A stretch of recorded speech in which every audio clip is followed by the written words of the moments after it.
Bien-aimés dans le Seigneur, nous sommes dans le livre du prophète Malachie. C'est au 5e siècle avant Jésus-Christ que le prophète Malachie nous a écrit cette parole de Dieu. Écoutez très bien. Voici, je vous enverrai Élie le prophète avant que le jour de l'Éternel arrive. Ce jour grand et redoutable.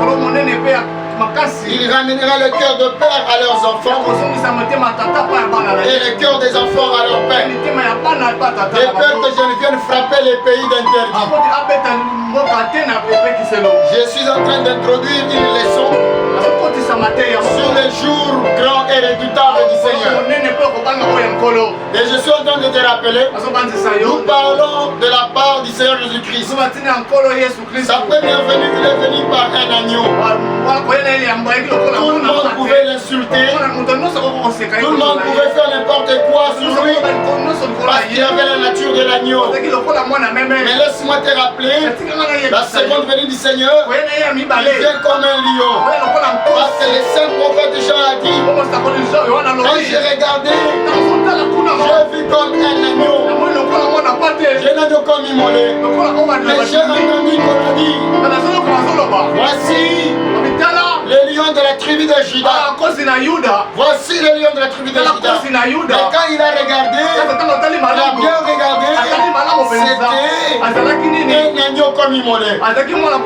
Cela montre l'esprit dans lequel Jésus est en train de revenir. Il revient avec un jugement. Il revient pour frapper. Il revient pour se moquer de ceux qui se sont moqués de lui. Je suis en train de te rappeler que le temps de la grâce pour nous les gentils et vers la fin. C'est pourquoi c'est dans cette série que nous sommes en train de t'inviter à nous suivre attentivement sur tous les réseaux sociaux, sur Facebook, sur YouTube, sur WhatsApp, sur Twitter, ainsi de suite, sur le pseudo Église Wim. Église Wim et tu vas nous trouver. Bien-aimés dans le Seigneur, nous sommes à la fin du temps de la fin.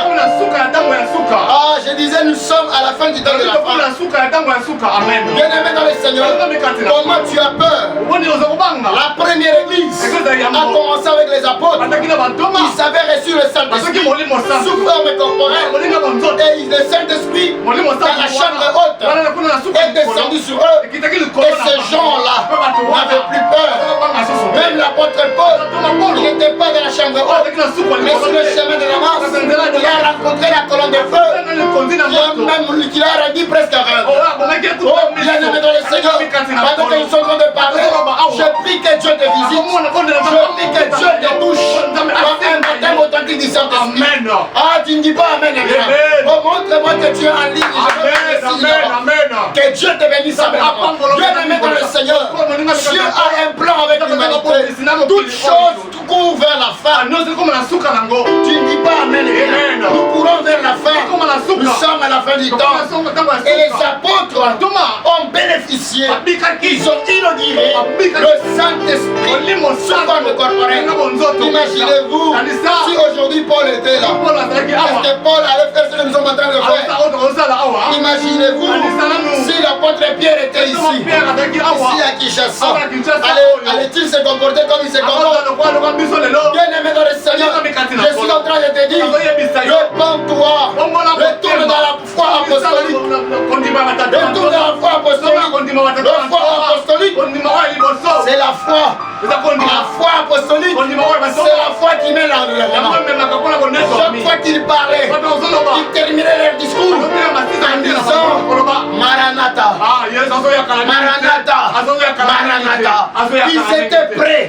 Ils persévéraient dans la prière, dans la Sainte Seine. Mais pourquoi tu n'as pas de force? Pourquoi tu dépasses les apôtres? Ils faisaient la Sainte Seine la nuit, au coucher du soleil, et cela se faisait régulièrement. Ils prenaient seulement, pas seulement l'eau, ils prenaient pas seulement le pain et le vin. Non, ils passaient aussi au lavement des pieds. Pas seulement au lavement des pieds, mais aussi ils attendaient le coucher du soleil. Parce que rappelle-toi, quand Jésus a rendu l'âme, le soleil a instruit. Nous devons commémorer cela. Il nous a recommandé. Ça fait partie des 3 ordonnances de la Bible. Le baptême.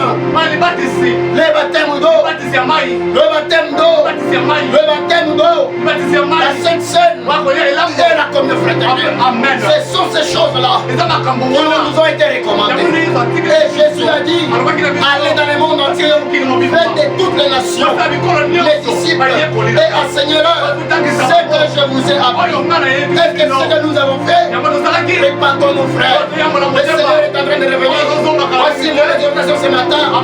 Il ne nous a pas envoyés pour construire des églises, pour construire des méga churches, avoir des foules, pour remplir des stades. Bien-aimés dans le Seigneur, ici le 14 mai, le peuple va réunir tout le monde entier. Vous voulez les activités? Il y aura une activité à Rome. Même toi tu es invité. Cela est une grande signature. Le pape a signé. Il veut faire signer le monde entier. Des pactes avec le monde entier. Oh, Église du Seigneur, fils et filles de Dieu, je ne parle pas à l'église du Congo, parce qu'il n'y a pas l'église du Congo, il n'y a pas l'église du Rwanda, il n'y a que des fils et des filles qui sont au Rwanda, qui sont au Congo, qui sont dans le monde entier. Jésus est mort pour nous les gentils, pour nous les gentils, pour nous les gentils. Il est mort. Il est mort pourquoi? Pour le salut de quiconque croit. Quiconque croit. Quiconque croit. Que Dieu te bénisse abondamment. Est-ce que tu es quiconque croit? Jésus n'est pas mort pour les Congolais, pour la nation congolaise, non, parce que nous sommes une nation laïque. Oh bien-aimé dans le Seigneur, je t'en prie encore une fois, quiconque croit au Seigneur Jésus-Christ reçoit le ciel salut. Malachie chapitre 4 verset 5 à 6. Amen. Voici, je vous enverrai Élie le prophète, avant que le jour de l'Éternel arrive. Ce jour grand et redoutable. Eh oui. Bien-aimé dans le Seigneur, il y a un jour de l'Éternel. Il y a un jour de l'Éternel. De la même manière, nous avions 7 jours. Dans les 7 jours, il a sanctifié le Shabbat. Maintenant ici, on parle du jour grand et redoutable. Le jour de l'Éternel. Et le Seigneur Dieu a dit, beaucoup de siècles avant Jésus-Christ, par le prophète Malachie, bien-aimé dans le Seigneur, bien-aimé dans le Seigneur, Dieu est infaillible.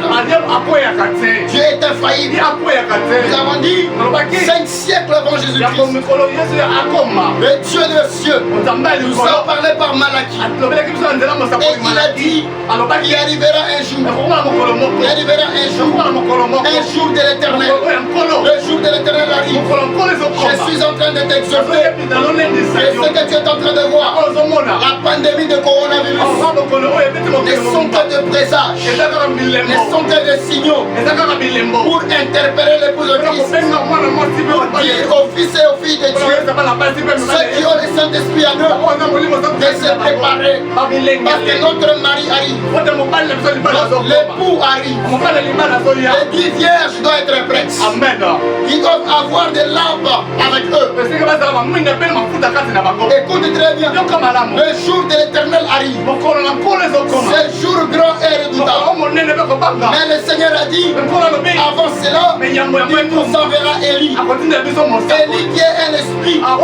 C'est ici que je vous convie d'aller feuilleter le message du saint prophète William Branham. C'est lui à qui Dieu a donné cette commission. C'est lui le messager de cet âge de l'Odyssée. N'entrez pas dans le système de gens. N'entrez pas dans ces gens qui sont charnels. Ils veulent prendre la place que Dieu ne leur a pas donnée. Ainsi, ils jettent l'opprobre à la vérité. Le saint prophète William Branham, c'était une étoile dans parmi les 7 étoiles. Dans les mains de Dieu dans l'Apocalypse. Alléluia. Comment s'il est dans les mains du Seigneur? Si lui, la 7e étoile, était dans les mains du Seigneur, comment expliquer que vous puissiez dire qu'il est le Dieu? Le saint prophète Branham n'est pas Dieu. Non, c'était un messager. C'est ce que Dieu a voulu éviter avec Moïse. C'est pourquoi Dieu est venu prendre faire le dépouille mortel de Moïse. Moïse a entrepris de grands miracles plus que le saint prophète Branham. Et Israël était tenté de faire de lui Dieu. Et cet homme d'Élie, qui est cet homme, notre bien-aimé frère, les chercheurs, vous pouvez aller sonder dans ce message. Parce que pendant cette période où les gens ont la crise de la parole, les gens n'ont pas le message de l'église. Et ils racontent n'importe quoi. Nous ne sommes pas dans l'âge de la sanctification. Nous sommes dans l'âge de la pierre de l'angle. Nous sommes dans l'âge du Saint-Esprit. La pierre qu'on a rejetée le constructeur. La pierre qu'a rejeté le constructeur. Oh oui, quand a rejeté le constructeur. Le Saint-Esprit. C'est ça cet âge. Ce n'est pas l'âge de oindre les gens. Non, c'est l'âge du sceau. Dieu est en train de sceller du Saint-Esprit. Parce que rappelez-vous très bien, frère, avant la venue du Seigneur, il nous a envoyé Élie le prophète. Le saint prophète William Branham, qui nous a prêché de rentrer à la foi des pères apostoliques. Il était un prophète biblique. Il n'a pas brisé les Écritures. C'est un prophète sans compromis. Amen. J'ai reçu la lettre. Et j'ai dit merci Seigneur. Qu'est-ce que le message du temps de la fin? Ça parle simplement du retour du véritable Saint-Esprit. L'expérience authentique du Saint-Esprit. Si tu connais les 7 âges de l'Église, si tu connais des révélations, mais laisse-moi te dire, les révélations ne sauvent pas. Mais la pratique de la parole, le baptême du Saint-Esprit, c'est ce qui nous sauve. Je vais être l'ignorant du message. Mais si j'ai reçu le Saint-Esprit, je partirai. C'est pourquoi je te rappelle, prie et cherche le Saint-Esprit. Il y a une notice d'utilisation pour aller dans l'enlèvement. Il n'y a pas un autre pasteur. C'est le frère Branham qui nous a prêché ces choses. De nous préparer à l'enlèvement. Parce qu'il avait dit, les seigneurs reviendront. C'est pourquoi je crois que Branham n'est pas le Jésus-Christ. Et puis s'il était Jésus-Christ, alors comment lui-même est en train de prier Jésus-Christ? Et puis la Bible dit, il n'y a pas un autre nom au-dessus du nom de Jésus-Christ. Ah, dis-moi amen. Je suis en train de te rappeler, c'est lui que Dieu a envoyé. Le prophète Élie, généralement ils sont misogynes. Il a l'esprit de la femme, l'esprit de la contrefaçon par laquelle le diable entre. Il n'était pas contre le ministère de la femme. Non, il était contre l'esprit de Jézabel. Il était dans la parole. La parole a interdit. Il a prêché comme Paul. Et nous voulons nous attacher à cet homme. Tout ce que cet homme nous a montré, nous avons vu Dieu dedans. Comme Dieu est dedans, nous nous accrochons. Il ne nous a pas amenés à lui. Il nous a présenté Jésus. J'ouvre les parenthèses pour dire à quelqu'un comment une révélation doit être encore révélée. C'est là où les Branham sont commis une erreur. Amen. Comment une révélation doit être encore révélée. Le frère Branham a reçu le don de la révélation. C'est du sceau. Révélation de la parole. Maintenant toi tu commences à révéler encore ce qui est révélé. Amen. Que Dieu te pardonne frère. Alors que le Seigneur te bénisse abondamment. Avant que le jour de l'éternel arrive. Ce jour grand et redoutable. Et le prophète Branham avait dit, il avait dit, ce qui était arrivé du temps de Noé arrivera dans ce temps de la fin. Bien aimé dans le Seigneur, laisse-moi te dire une chose. C'est que pendant que nous vous parlons, tu es en train de préparer l'arche. L'arche est déjà fini. Et les enfants sont en train d'entrer dedans. Ils sont en train d'entrer dedans. Et d'ici là, Dieu va fermer la porte des gentils. Amen. Les portes des nations. Ça va fermer. Dieu va rentrer ici. Voyez-vous, frère, à quoi te sert de gagner le monde entier et de perdre ton âme et de Jésus-Christ? Tu aimes le travail plus que Dieu. Voilà, Dieu a confondu ton intelligence. Tu ne sais pas aller au travail. Là, tu ne vis pas à cause de ce travail. C'est le souffle de vie qui nous fait vivre. L'homme ne vivra pas seulement du travail. Voilà les rois établis par Dieu. L'autorité établie. Il a donné un ordre. Personne ne sort. Personne ne travaille. Même les églises fermées. Toute autorité vient de Dieu. Même Pharaon, Dieu l'a appelé son serviteur. Même Nabucodonosor, c'est un serviteur de Dieu. Si Amen est bien. C'est l'écriture. Toute autorité vient de Dieu. Même si tu ne dis pas Amen. Satan croit en Dieu, frère. Satan croit en Dieu. Ce sont les satanistes qui insultent Dieu, mais pas Satan. Satan adore Dieu. Amen. Écoute bien. Il dit, avant ce jour grand et redoutable, le retour du Seigneur, c'est un grand jour. Alors le Seigneur a dit, il ne viendra jamais frapper avant d'avertir. C'est pourquoi il nous a envoyé Élie. Élie qui est le message du temps de la fin. L'authentique message du temps de la fin. Passez à la voix de Dieu. Allez à ligne vérifier. Commandez vos brochures. Lisez vous-même. C'est le temps où vous devez lire. Parce que la Bible aussi a dit, il arrivera un temps où personne n'enseignerait l'autre. Nous profitons de vous faire cette vidéo parce qu'aujourd'hui c'est possible.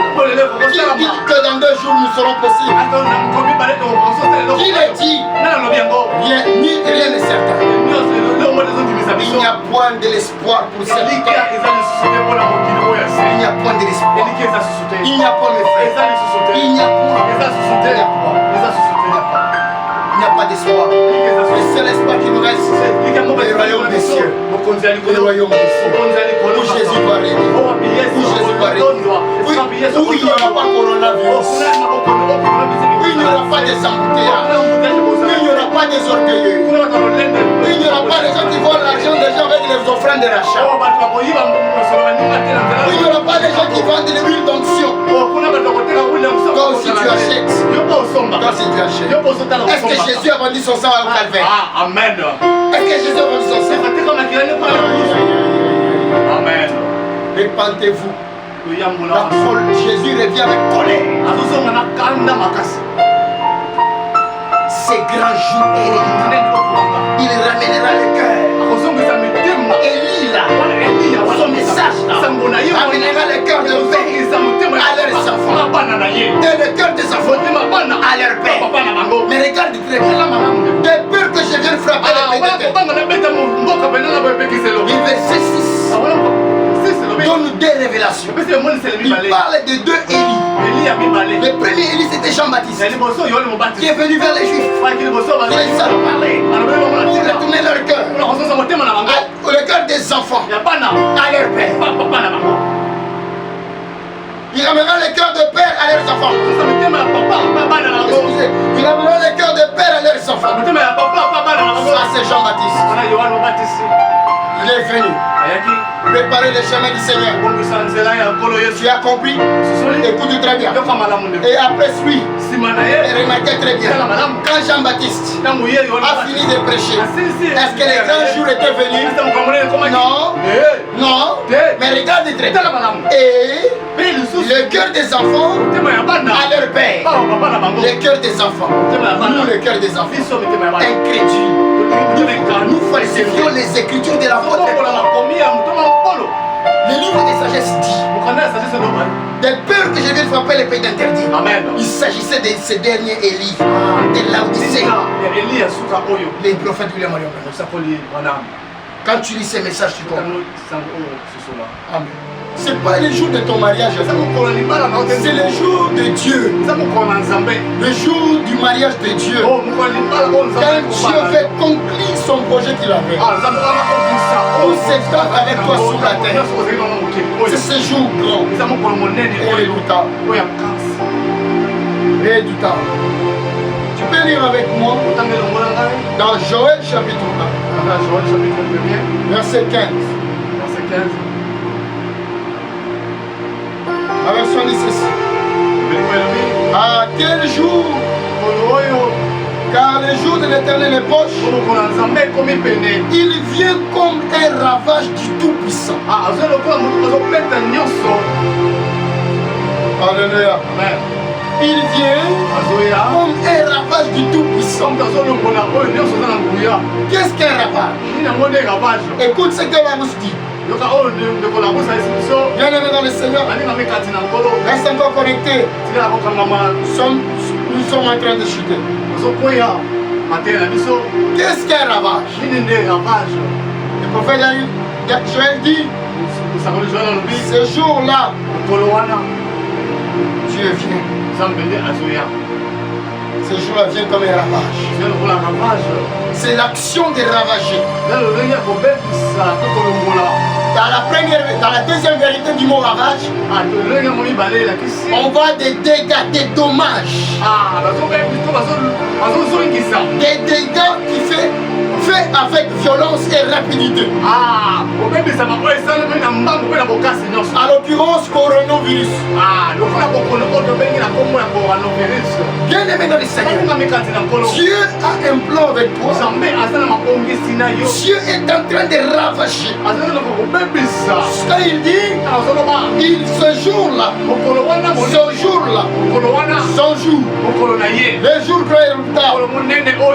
Là, il dit, car le jour de l'Éternel est proche, il vient comme un ravage du Tout-Puissant. Ce jour-là vient comme un ravage. Ah oui. Ravage. Troisième vérité sur le mot ravage. Ce sont des dommages qui causent les tempêtes. Les orages, le pluie, les vents, ou même les maladies. C'est un ravage. Les jours grands et redoutables. Voilà pourquoi c'est redoutable. Les enfants de Dieu sont prêts. Vous qui avez déjà les sceaux du Saint-Esprit, gardez la flamme de votre esprit. Gardez la lampe allumée. Gardez l'huile. Consacrez vos corps comme un véritable temple du Saint-Esprit. Quand on parle de ravage, on parle des désordres que les passions causent. Dieu va mettre un désordre sur la terre, sur sa propre terre. Cinquième vérité, quand on parle de ravage, c'est un endroit où les cerfs se regroupent pour affronter les rigueurs de l'hiver. Les cerfs. Ah oui. Un endroit. Oh, qui sont ces cerfs-là? Ce sont des démons que Dieu va libérer de la terre pour préparer sa venue. La venue de quoi? Que ces grands jours héritent. Frère, rachetez les temps. Les jours sont mauvais. Quand tu lis avec moi dans Sophonie, on les prend rapidement ici. Sophonie. Chapitre 3, premier verset 7, tu peux me le trouver frère. Si c'est plus rapide. 1, 7. Silence devant le Seigneur, l'Éternel. Car les jours de l'Éternel est proche. Car l'Éternel a préparé sacrifice. Il a choisi ses conviés. Donc ce n'est pas une histoire d'une église locale. Ce n'est pas une histoire de votre pays. C'est une histoire à l'échelle du monde. Et tu vas terminer avec moi. Écoute très bien. Dans Proverbe chapitre 3, verset 10. Parce que tu as gardé la parole de la persévérance. Ça c'est la 6e lettre écrite à l'église de la Philadelphie. Amen. L'église était en temps de réveil. Jésus est en train de dire ceci à l'église. Au verset 10. Parce que tu as gardé la parole de la persévérance, je te garderai aussi à l'heure de la tentation qui va venir sur le monde entier. Tu comprends, frère? Il continue de dire pour éprouver les habitants de la terre. Ça veut dire Zamba kanelaka biso déjà. Avant aya akokotinda ba ravage, ba maladie, ba problème, fait le kofungwama. Les démons vont venir sur la terre. Amen. Pour ravager la terre. Et ici il est en train de dire maintenant qui sera gardé? Ce n'est pas mentionner tout le monde. Ce n'est pas prier, on va dire qu'on prie, faire une prière curative aujourd'hui, non? Non, la prière curative pendant ces instants ne marche plus. Parce que c'est le temps des ravages. Ce n'est plus le temps de la grâce. Dieu t'a laissé les 6 jours. Mais il est venu dans les 7e jour. C'est son jour à lui. Là il n'y a pas de prière. Là il n'exauce pas. Là il descend son jugement. Les jours grands et redoutables. Amen. Les gens sont en train de craindre ceux qui tuent le corps. Mais ils ne craignent pas ceux qui tuent le corps, l'âme et l'esprit. Vous êtes en train de faire des prières de pleurer à cause du coronavirus. Vous pensez que Dieu va vous exaucer? Je vais prier pour toi. Bien-aimé dans le Seigneur, on a terminé avec vous. Que le Seigneur vous bénisse abondamment. C'est cette inspiration que Dieu nous a donnée ces matins. Vous qui nous suivez, je vais prier avec toi. Si tu n'as jamais reçu le Seigneur Jésus-Christ, si tu n'as jamais reçu le Seigneur Jésus-Christ dans ta vie, voilà une opportunité. Quoi que tu sois, tu le reçois. Seigneur Dieu de gloire, regarde mon frère et ma soeur qui est sous le flanc de ce programme. Que ta bonne main le voit. Toi qui sondes le cœur et les rêves. Tu connais la sincérité de son cœur. Tu sais combien il est désolé de son parcours. Et voilà une brèche qui lui peut être présentée ce soir. Ce matin, ce midi, je ne sais pas, mais je t'en prie, je prie pour lui. Que tu exauces sa prière. Pardonne ses péchés. Accorde-lui encore une grâce. S'il y a un moyen, Père, avant de rentrer à Israël, qu'il sauve son âme, reçoit son corps, son âme et son esprit. Dans le nom puissant de la Christ, nous avons ainsi prié. Nous disons Amen. Amen.